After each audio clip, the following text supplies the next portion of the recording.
அல்ஹம்துலில்லாஹ்.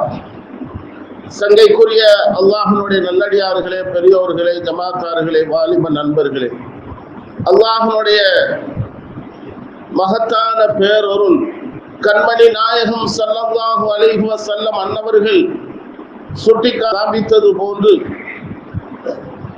40 நபர்களாக ஈமான் கொண்டவர்கள் இருப்பதற்கு மத்தியிலே ஒருவர் நிச்சயமாக அல்லாஹ்வினிடத்திலே நெருக்கமானவராக இறை நேசராக இருப்பார் என்ற ஒரு தகவலை பெருமானார் ஸல்லல்லாஹு அலைஹி வஸல்லம் அன்னவர்கள் நமக்கு சொல்லி தந்திருக்கிறார்கள். நபிகளாரோடு அந்த நபித்துவம் என்பது முற்றுப்புள்ளி வைக்கப்பட்ட நிலையிலும் கூட தொடர்ந்து அந்த ஏகத்துவத்தை, இந்த இஸ்லாத்தை பறைசாற்றக்கூடிய வகையிலே, மக்களிடத்திலே எடுத்து சொல்லக்கூடிய வகையிலே கியாமத் நாள் வரைக்கும் நிச்சயமாக இறை நெருக்கத்தை பெற்றவர்கள், இறை நேசர்கள், சாலிஹீன்கள் இருந்து கொண்டே இருப்பார்கள் என்பதிலே எந்த விதமான சந்தேகமும் இல்லை.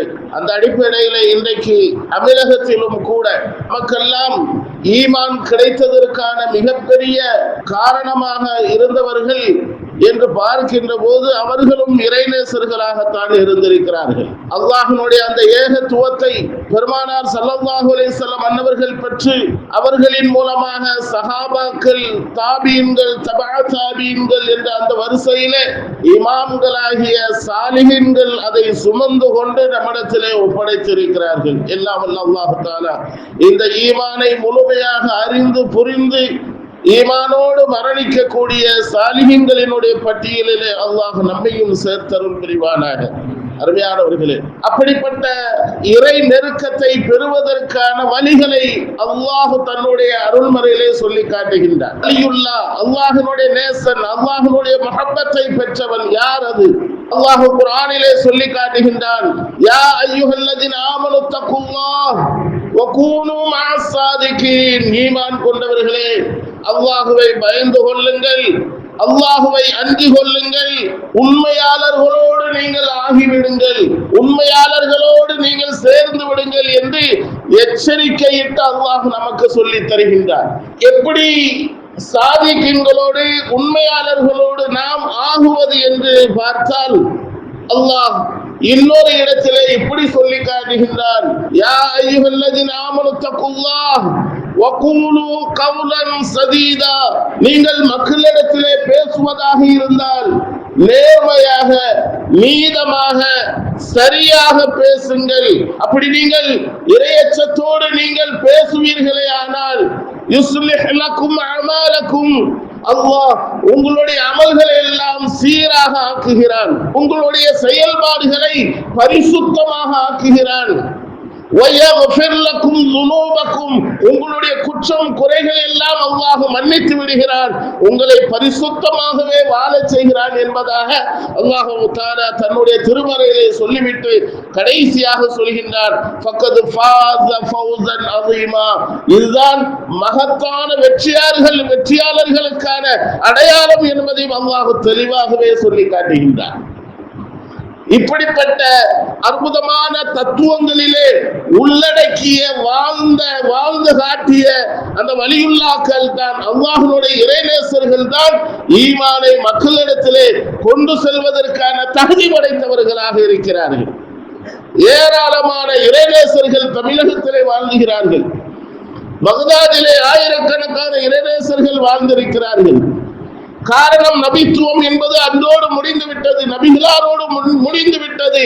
அந்த ஏகத்துவத்தை கொண்டு செல்வதற்கான, அந்த பணிகளை செய்வதற்கான ஏற்பாடுகளை அல்லாஹ் உண்டாகி இருக்கின்றார். அவர்கள் தான் இறைநேசர்கள், வலியுல்லாக்கள். அந்த வரிசையிலே ரபியுல் அவ்வல் என்று சொன்னாலே நபிகள் பெருமானார் ஸல்லல்லாஹு அலைஹி வஸல்லம் அன்னவர்கள் பிறந்த அந்த மாதத்தை குறிக்கும். பெருமானார் ஸல்லல்லாஹு அலைஹி வஸல்லம் அன்னவர்களினுடைய ஞாபகம் வந்துவிடும் ரபியுல் அவ்வல்.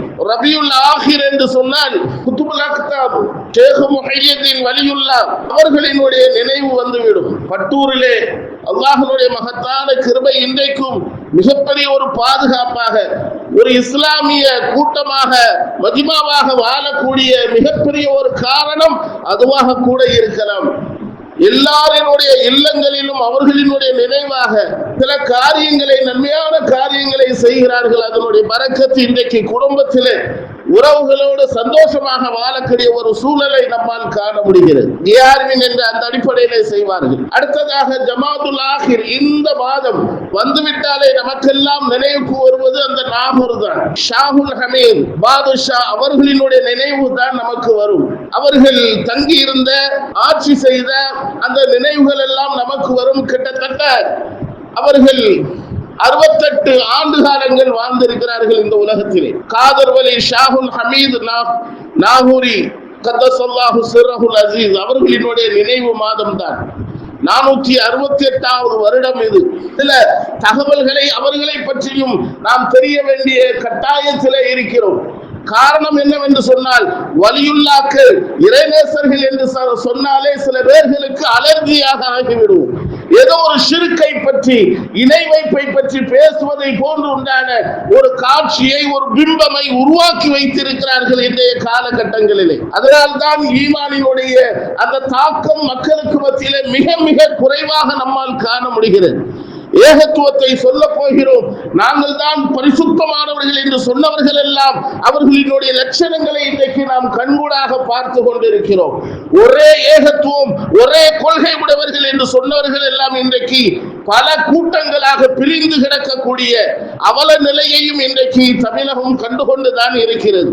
அருமையானவர்களே, அதனால்தான் இப்படிப்பட்ட இறைநேசர்களினுடைய அந்த வாழ்க்கை வரலாற்றை, அவர்களினுடைய இறை எச்சத்தை, அவர்களினுடைய பேச்சுக்களை, அவர்களினுடைய தன்மைகளை, அவர்கள் பட்ட அந்த கஷ்டங்களை நம்முடைய சீரார்களுக்கு, வருங்கால இளைஞர்களுக்கு சொல்லிக் கொடுக்க வேண்டிய கட்டாயத்திலே நாம் இருக்கின்றோம். அல்லாஹ் நம்முடைய பிள்ளைகளையும் வலியுல்லாக்களாக அல்லாஹ் ஆக்கியருள் புரிவானாக. அருமையானவர்களே, ஷாஹுல் ஹமீத் நாகூரி ரலியல்லாஹு தஆலா அன்ஹு அன்னவர்கள் பிறந்த வருடம் ஹிஜ்ரி 910, ஜமாதுல் ஆஹிர் பிறை 10, அவர்களினுடைய வஃபாத்தான வருடம் ஹிஜ்ரி 978, ஜமாதுல் ஆஹிர் பிறை 10. அவர்கள் பிறந்த ஊர் எந்த ஊர் என்று சொன்னால், வட இந்தியாவிலே அயோத்தியில் உள்ள மாணிக்கப்பூர் என்ற ஒரு பகுதியிலே தான் அவர்கள் பிறந்தார்கள். அவர்களினுடைய தகப்பனார் பெயர் சையது ஹசன் குத்தூஸ், சையது ஹசன் குத்தூஸ் என்று அழைக்கப்படும். அவர்களினுடைய தாயார் பெயர் ஃபாத்திமா. பெருமானாரினுடைய 22வது தலைமுறையில் வந்தவர்கள் ஷாஹுல் ஹமீத் அவர்கள். அதே போன்று குத்துபுல் அக்தாப் ரோசுல் ஆலம் அவர்களினுடைய 9வது தலைமுறையில் தான் இவர்கள் வந்திருக்கிறார்கள். மிகப்பெரிய ஒரு மகானாக வாழ்ந்திருக்கிறார்கள். தன்னை சுற்றிலும் எப்பொழுதும் கிட்டத்தட்ட 440 சீடர்கள், அதாவது மாணவர்கள், அவர்களோடு எப்பொழுதும் தோழமையோடு தான் இருப்பார்கள். பல ஊர்களுக்கு, நாடுகளுக்கு பயணம் செய்திருக்கிறார்கள். குறிப்பாக மக்கா, மதினா, பினாங்கு, பர்மா, மியான்மர் என்று சொல்லக்கூடிய பர்மா, ரங்கூன், பாகிஸ்தான், அதே போன்று கேரளா, இலங்கை, காயல்பட்டினம், மேலப்பாளையம், ராமநாதபுரம், கீழக்கரை, தென்காசி, திருச்சி, தஞ்சை மாவட்டம், கூத்தாநல்லூர், இறுதியாக நாகூருக்கு வந்தார்கள். இப்படியாக ஏராளமான ஊர்களுக்கு தன்னுடைய மாணவர்களோடு சுற்றுப்பயணம் செய்திருக்கிறார்கள். ஒரு குறிப்பு சொல்லப்படுகிறது, அதாவது தமிழகத்திலே மட்டும் அவர்களின் மூலமாக ஈமான் கொண்டவர்கள், ஹிதாயத்து பெற்றவர்கள் 1,00,000 மேலாக ஈமான் கொண்டிருக்கிறார்கள். 1,00,000 மேலாக. அப்போ அப்படி பார்த்தால் அல்லாஹ் தஆலா இப்படிப்பட்ட இறைநேசர்களின் மூலமாகத்தான் இந்த இஸ்லாத்தை மக்களுக்கு மத்தியிலே கொண்டு செல்ல ஏற்பாடு செய்திருக்கிறார் என்பதை நம்மால் உணர முடிகிறது. அருமையானவர்களே, அவர்கள் தன்னுடைய தாயின் வயிற்றிலே இருக்கின்ற போது எப்பொழுதும் அவர்களினுடைய தாய் குர்ஆன் ஓதிக்கொண்டே இருப்பார்கள். அல்லாஹ்வுடைய மிகப்பெரிய ஒரு ஆச்சரியம், அற்புதம், பிறந்த 4 வருடத்திலே குர்ஆன் முழுவதையும் மனனம் செய்திருக்கிறார்கள். சிறந்த ஹாஃபிலாக அவர்கள் ஆகியிருக்கிறார்கள். இந்த வயதிலேயே மிக ஒழுக்க சீலராக வாழ்ந்திருக்கிறார்கள். அறிவார்ந்த விஷயங்கள் எல்லாம் மக்களுக்கு மத்தியிலே சொல்லக்கூடியவர்களாக இருந்திருக்கிறார்கள். சிறு வயதிலேயே நோன்பு நோற்றிருக்கிறார்கள். இன்றைக்கு சின்ன வயதுல 8 வயசுல 10 வயதுல எல்லாம் குர்ஆனை முழுமையாக மனனம் செய்திருக்கிறார்கள். இன்றைக்கு ஆய்வுகள் மருத்துவ ரீதியாக, அறிவியல் ரீதியாக நமக்கு சொல்லித் தருகிறார்கள். ஒரு குழந்தை தன்னுடைய தாயின் வயிற்றிலே கர்ப்பமுற்ற நிலையிலே ஒரு தாயினுடைய செயல்பாடுகளின் மூலமாகத்தான் அந்த பிள்ளையும் வரும்.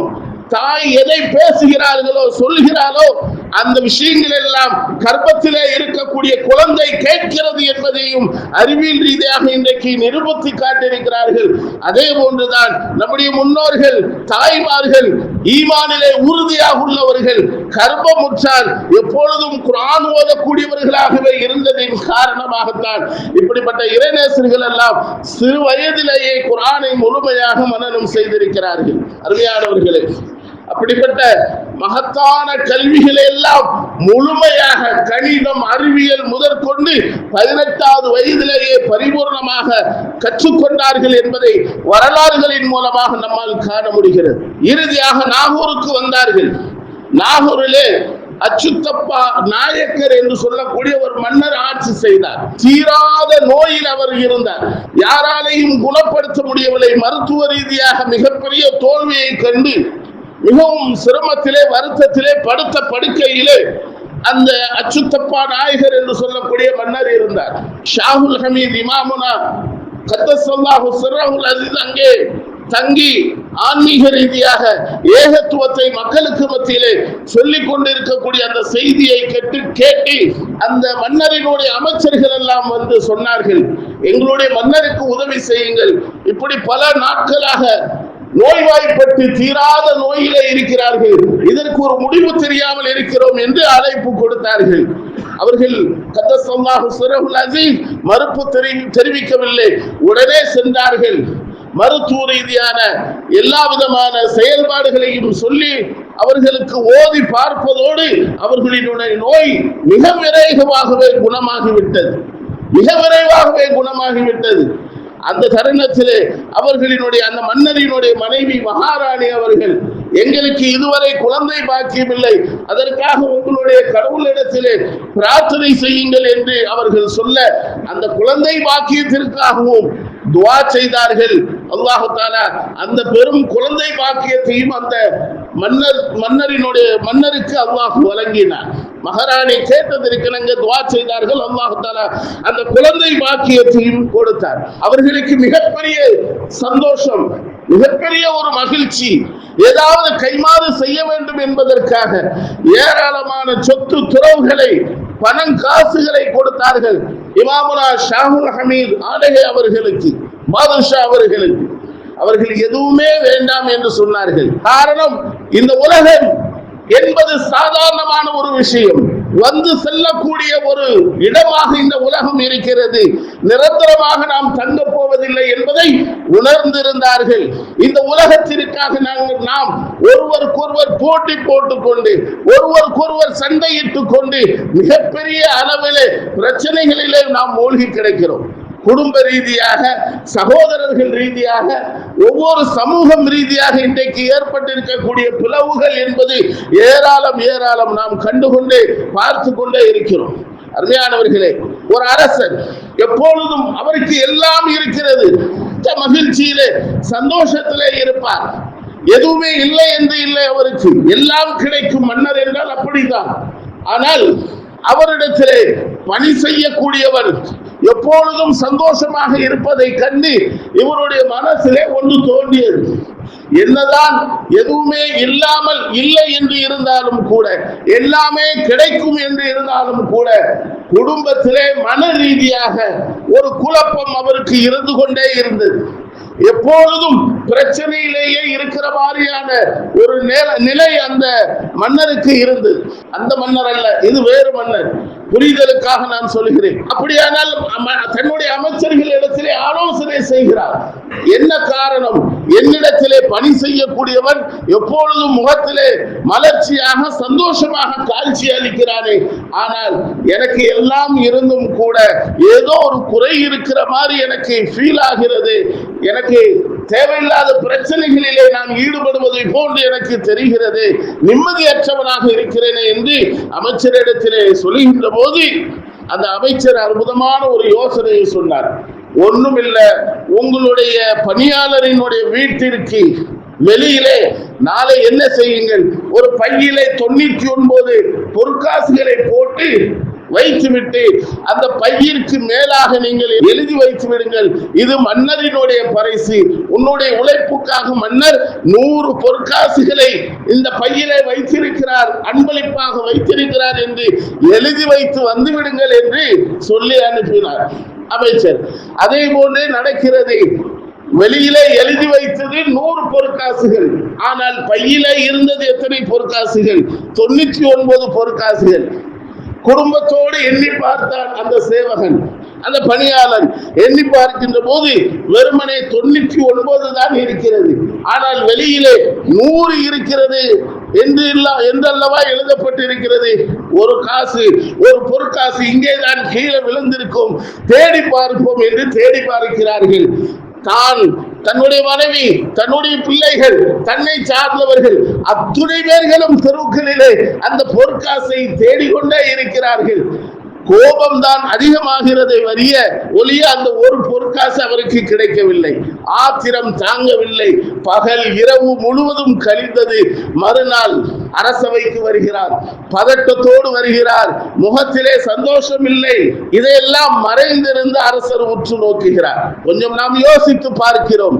அல்லாஹ் நமக்கான எல்லா நியமத்துக்களையும் கொடுத்திருக்கிறான். 99 நியமத்துக்களை நமக்கு தந்திருக்கின்றான். ஆனால் கிடைக்காத ஒரு நியமத்திற்காக நாம் போட்டி போடுகின்றோம். கிடைக்காத ஒரு நியமத்துக்காக அல்லாஹ்விடத்திலே சண்டையிடுகின்றோம், பிறர்களிடத்திலே கோபப்படுகின்றோம், மற்றவர்களிடத்திலே ஆத்திரப்படுகின்றோம். இருக்கக்கூடிய நியமத்துக்களை நாம் மறந்து விடுகிறோம். அருமையானவர்களை யோசித்து பார்க்கிறோம். அல்லாஹ் அந்த அரசருக்கு எல்லாம் கொடுத்திருக்கிறார். அதை கொண்டு அவர்கள் போதுமாக்கி கொள்ளாமல் இல்லாததற்கு ஆசைப்பட்டதின் காரணமாக வாழ்க்கையிலே நிம்மதியற்றவராக அவர் மன்னர் ஆகிவிடுகிறார். இதைதான் நாமும் யோசிக்கிறோம். இறைநேசர்களினுடைய வாழ்க்கையும் இப்படித்தான் இருந்தது. எல்லா நியமத்துக்களும் இருந்தது. எது இல்லை என்றாலும் அவர்கள் அதை பொருட்படுத்த மாட்டார்கள். அல்லாஹ் தனக்கு கொடுத்ததை கொண்டு போதுமாக்கிக் கொள்வார்கள். அல்லாஹ் நமக்கு இதைதான் நாடி இருக்கிறான் என்பதை, அல்லாஹ் கொடுத்ததை சிறப்பான முறையிலே அதை ஏற்றுக்கொள்வார்கள் என்பதிலே எந்த விதமான சந்தேகம் இல்லை. கடைசியாக அதாவது ஷேகுனா ஷாஹுல் ஹமீத் பாதுஷா அவர்களுக்கு அந்த மன்னரிடத்திலே அவர்கள் கேட்கிறார்கள், மன்னரே, எனக்கு இவ்வளவு சொத்துக்கள் பணங்காசுகள் எல்லாம் தேவையில்லை, எனக்கு இந்த துன்யா தேவையில்லை, நான் இந்த இடத்திலே கடலோரத்திலே இருப்பதற்கான ஒரு சின்ன இடத்தை மட்டும் எனக்கு தாருங்கள் என்று கேட்டபோது அவர்களுக்கான இடத்தை கிட்டத்தட்ட 30 ஏக்கர் இடத்தை அவர்களுக்கு தானமாக வழங்கினார்கள். அந்த மன்னர் வழங்கினார். அருமையானவர்களே, இன்றைக்கு கட்டிடங்கள், மினராக்கள் எல்லாம், அவர்களினுடைய அடக்க ஸ்தலங்கள் எல்லாம் பிரம்மாண்டமாக அங்கே இருக்கிறது என்று சொன்னால் அந்த மன்னர் கொடுத்த அந்த இடம்தான், அந்த அச்சுத்தப்பா நாயக்கர் கொடுத்த அந்த இடத்திலே தான் இன்றைக்கு அந்த நாகூரினுடைய பள்ளிவாசல், அவர்களினுடைய அடக்க ஸ்தலங்கள் எல்லாமே இருக்கிறது.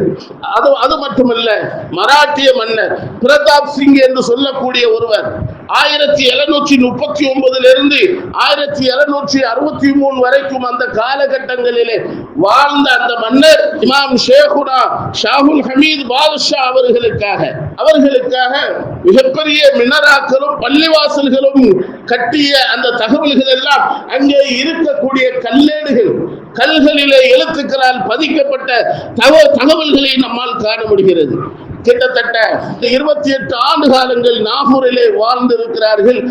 தனது 68வது வயதிலே இந்த ஜமாத்துல் ஆகிர் பிறை 10 தான் அவர்கள் வஃபாத்தானார்கள் என்பதையும் நம்மால் வரலாறுகளின் மூலமாக காண முடிகிறது. அதே போன்று அந்த சாலிஹீன்களினுடைய அந்த வாழ்க்கை வரலாற்றை சொல்லிக் கொடுப்பதோடு அவர்கள் எப்படியெல்லாம் அல்லாஹ்வுடைய இறையச்சத்தோடு வாழ்ந்து மறைந்திருக்கிறார்கள் என்ற தகவல்களையும் நம்முடைய இளவல்களுக்கு சொல்லிக் கொடுக்க வேண்டிய கட்டாயத்திற்கு நாம் தள்ளப்பட்டு இருக்கிறோம்.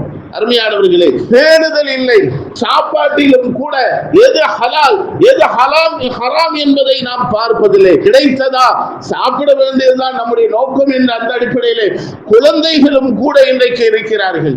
எங்கேயோ பிரசாதம் கொடுக்கிறார்கள் வழிகளிலே, அது என்ன பிரசாதம் என்று கூட நம்ம சாப்பாடு என்று கூட நம்ம பார்ப்பதில்லை. குழந்தைகள், வாலிபர்கள், காலேஜிலே படிக்கக்கூடியவர்கள், ஸ்கூலிலே படிக்கக்கூடியவர்கள், தன்னுடைய கையை நீட்டி அந்த உணவை எல்லாம் வாங்குகிறார்கள். பார்ப்பதற்கு பரிதாபமாக இருக்கிறது.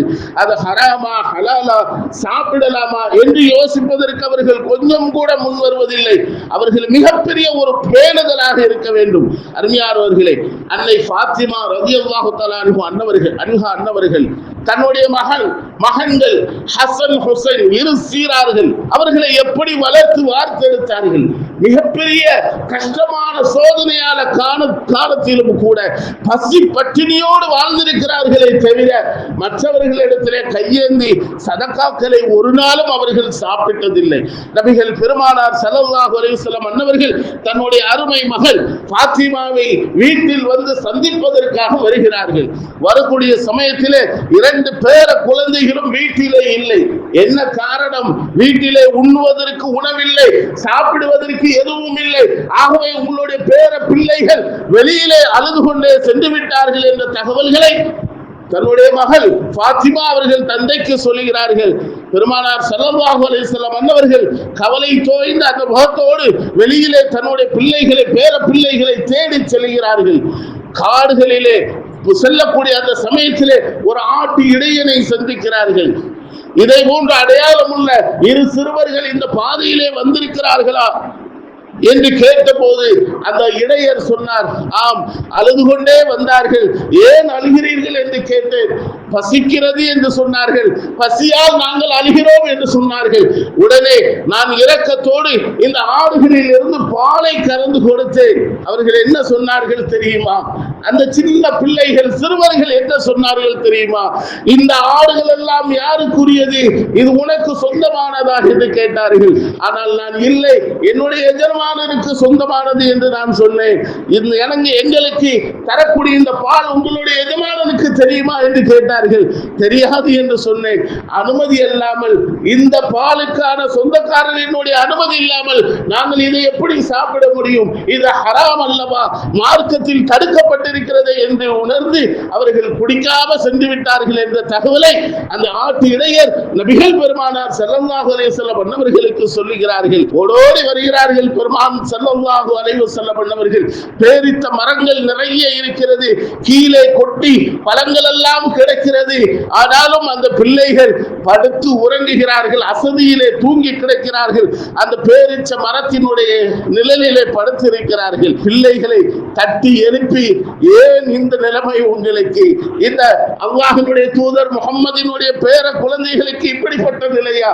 ஏன் பக்கத்தில் எல்லாம் பழங்கள் நிறைய கொட்டி கிடக்கத்தானே செய்கிறது, அதை எடுத்து சாப்பிட்டு இருக்கலாமே என்று நபிகள் பெருமானார் ஸல்லல்லாஹு அலைஹி வஸல்லம் அன்னவர்கள் அந்த இளம் பிஞ்சுகளிடத்திலே கேட்டபோது அந்த சிறுவர்கள் சொன்னார்கள், அல்லாஹ்வுடைய தூதரே, அல்லாஹ்வுடைய தூதரே, அல்லாஹ்வுடைய தூதரே, நாங்கள் எப்படி சாப்பிட முடியும்? எங்களுடைய தாய் ஃபாத்திமா அவர்கள் எங்களை இப்படி வளர்க்கவில்லை. அடுத்தவர்களினுடைய அனுமதி இல்லாமல் சாப்பிடுவது ஹராம் என்று எங்களுக்கு சொல்லி தந்திருக்கிறார்கள். ஆகவே நாங்கள் எப்படி சாப்பிட முடியும் என்று அந்த சிறுவர்கள் சீரார்கள். அழுத வண்ணமாகவே அந்த குழந்தைகள் சொல்லுகிறார்கள். பெருமானார் ஸல்லல்லாஹு அலைஹி வஸல்லம் அன்னவர்கள் அந்த குழந்தைகளை வேகமாக அழைத்து வருகிறார்கள். நபிகள் பெருமானார் ஸல்லல்லாஹு அலைஹி வஸல்லம் அன்னவர்களிடத்திலே அன்னவர்கள் ஃபாத்திமா தன்னுடைய மகள் ஃபாத்திமா இடத்திலே அழைத்து வருகிறார்கள். ஃபாத்திமா, ஃபாத்திமா, நீ என்ன செய்து விட்டாய்? அருமை மகளே, எவ்வளவு நீதமாக என்னுடைய பேர பிள்ளைகளை வளர்த்திருக்கிறாய், எவ்வளவு ஒழுக்கமாக ஹராம் ஹலால் பேணுதலோடு எவ்வளவு உற்சாகமாக வளர்த்திருக்கிறாய், இறையச்சத்தோடு வளர்த்திருக்கிறாயே. அல்லாஹ் உனக்கு மிகப்பெரிய ஒரு அந்தஸ்தை தந்திருக்கிறார். உன்னுடைய பிள்ளைகளை இப்படி இறையச்சத்தோடு ஹராம் ஹலாலை பேணி நடப்பதற்கான முறைப்படி உன்னுடைய பிள்ளைகளை வளர்த்ததின் காரணமாக அல்லாஹ் உனக்கு மிகப்பெரிய ஒரு அந்தஸ்தை தந்திருக்கிறான் தெரியுமா? நாளை மறுமையிலே சுவர்க்கத்தினுடைய தலைவியாக, பெண்களினுடைய தலைவியாக நீ இருக்கிறாய் என்ற சுப செய்தியை நபிகள் பெருமானார் ஸல்லல்லாஹு அலைஹி வஸல்லம் அன்னவர்கள் தன்னுடைய மகளிடத்திலே சொல்லி காட்டுகிறார்கள் என்று சொன்னால், இன்றைக்கு நம்முடைய பிள்ளைகள் எப்படி வளர்கிறார்கள், எதை உண்டு வளர்கிறார்கள்? ஏன் பிள்ளைகளை தூர விடுங்கள், நாம் எதை சாப்பிடுகிறோம்? ஹராம் ஹலாலை பேணுகிறோமா? அல்லாஹ்வுடைய பயம் இருக்கிறதா? தொழுகை பாங்கு சொன்னாலும் சரி, நம்முடைய வேலைகளை முடித்துத்தான் தொழுகுவேன் என்ற ஒரு அசால்ட், அல்லாஹ் பார்க்கிறான் என்ற ஒரு பயமே இல்லையே. அல்லாஹ்வுடைய பார்வை விட்டும் எங்கே நம்மால் மீள முடியும்? எப்படி ஆனாலும் அல்லாஹ்விடத்தில் அவர்களிடத்திலே தான் நாம் செல்ல வேண்டியது இருக்கிறது. நம்முடைய சுகம், துக்கம், சந்தோஷம், கவலை எல்லாமே அல்லாஹ்வின் மூலமாகத்தானே ஏற்படுகிறது. மரணத்திற்கு பிறகு அல்லாஹ் கிட்டே தான் நாம் செல்ல போகிறோம். அல்லாஹ் நமக்கான சொத்துக்களை தந்தவன் அவன் தானே, நமக்கான உணவுகளை தந்தவன் அவன் தானே. யோசித்து பார்க்கிறோம். நபீனா சுலைமான் அலைஹிஸ்ஸலாம் எல்லா விதமான அந்தஸ்துகளையும் உலகத்தையே ஆட்சி படைக்கக்கூடிய அதிகாரத்தையும் அல்லாஹ் கொடுத்திருந்தார். அவர்கள் எதை கட்டளையிடுகிறார்களோ அதை முழுமையாக கேட்டு நடக்கக்கூடிய பக்குவம் எல்லா உயிரினங்களுக்கும் அல்லாஹ் கொடுத்திருந்தார். காற்றானாலும் சரி, மலையானாலும் சரி, விலங்குகளானாலும் சரி, பறவைகளானாலும் சரி, எல்லாம் சுலைமான் அலைஹிஸ்ஸலாம் அன்னவர்களுக்கு கட்டப்பட்டது. அல்லாஹ் கொடுத்த மிகப்பெரிய ஒரு வரப்பிரசாதம். ஒரு தடவை உயிரினங்கள் எல்லாவற்றையும் அழைத்து ஒரு ஆலோசனை செய்கிறார்கள். சுலைமான் அலைஹிஸ்ஸலாம் ஒரு மீட்டிங் போடுகிறார்கள், பேசுகிறார்கள். அந்த மீட்டிங்கிலே, அந்த கூட்டத்திலே ஹுதுஹுது பறவை என்ற ஒரு பறவையை மட்டும் காணும். தேடுகிறார்கள், கண்ணில் படவில்லை. ராஜாளி பறவையிடத்திலே உத்தரவு போடுகிறார்கள், ஹுதுஹுது பறவையை காணோம், எங்கிருந்தாலும் அழைத்து வா என்று. ராஜாளி பறவை சுற்றுமுற்றிலும் பார்த்து ஹுதுஹுது பறவையை கண்டுபிடித்து கொண்டு வருகிறது. இங்கே சுலைமான் அலைஹிஸ்ஸலாம் அன்னவர்கள் கோபத்தோடு இருக்கிறார்கள். இந்த ஹுதுஹுது பறவையோ மிக அமைதியாக, நளினமாக, அமைதியாக வந்து நிற்கிறது. சுலைமான் அலைஹிஸ்ஸலாம் அன்னவர்கள் கோபத்தோடு அந்த ஹுதுஹுது பறவையினுடைய கருத்தை அப்படியே முறிக்க முற்படுகிறார்கள். அந்த ஹுதுஹுது பறவை பேசுகிறது. காரணம், உயிரினங்களினுடைய எல்லா வகையான பேச்சுக்களையும் அல்லாஹ் சுலைமான் அலைஹிஸ்ஸலாம் அன்னவர்களுக்கு கற்றுக் கொடுத்திருந்தார். ஹுதுஹுது பறவை பேசுகிறது, இத்தகுல்லாஹ், நபி அவர்களே அல்லாஹ்வை பயந்து கொள்ளுங்கள், நாளை மறுமையிலே இப்படிதான் நீங்களும் விசாரிக்கப்படுவீர்கள். இப்படிதான் நாளை மறுமையிலே, மஹ்ஷரிலே இப்படிதான் விசாரிக்கப்படுவீர்கள் என்று சொன்ன உடனேயே நபி அல்லவா சுலைமான் அலைஹிஸ்ஸலாம் அல்லாஹ்வுடைய பயத்தால் விட்டு விடுகிறார்கள். நம்முடைய நிலையை நாம் யோசித்து பார்க்கிறோம். நபி அவர்களுக்கு அப்படிப்பட்ட ஒரு எச்சரிக்கை, அல்லாஹ்வுடைய பயம் வந்து விட்டால், இன்றைக்கு அல்லாஹ்வை தவிர எல்லோருக்கும் பயப்படுகிறோம். யோசித்து பார்க்கிறோம். அல்லாஹ்வுக்கு பயந்து விட்டால் இந்த உலகத்தில் எவருக்கும் நாம் பயப்பட வேண்டிய அவசியம் இல்லை. ஒவ்வொரு ஈமான் கொண்ட மனிதனும், முஸ்லிமும் அல்லாஹ்வுக்கு முழுமையாக கட்டுப்பட்டு விட்டால் இந்த உலகத்தில் எவருக்கும் நாம் பயப்பட வேண்டிய அவசியம் இல்லை. அப்படிப்பட்ட வாழ்க்கையை தான் நம்முடைய முன்னோர்கள், இறைநேசர்கள், வலியுல்லாக்கள் வாழ்ந்து சென்றிருக்கிறார்கள். அப்படிப்பட்ட மகத்தான வாழ்க்கையை படிப்படியாக எடுத்துக்கொண்டு நாமும் இறையச்சம் உள்ளவர்களாக, ஹலால் ஹராமை முழுமையாக பேணி நடக்கக்கூடியவர்களாக, அழகிய பேச்சுக்களை, உண்மையான பேச்சுக்களை பேசி சாலிஹீன்களோடு சேரக்கூடிய நல்ல நசீபை அல்லாஹ் நம் அத்தனை பேர்களுக்கும் தந்தருள் புரிவானாக. சொர்க்கவாசிகளாக அல்லாஹ் நம்மை கபூல் செய்வானாக. ஆமீன். வ ஆகிரு தவானா அல்ஹம்துலில்லாஹி ரப்பில் ஆலமீன். அஸ்ஸலாமு அலைக்கும் வ ரஹ்மத்துல்லாஹி வ பரகாத்துஹு.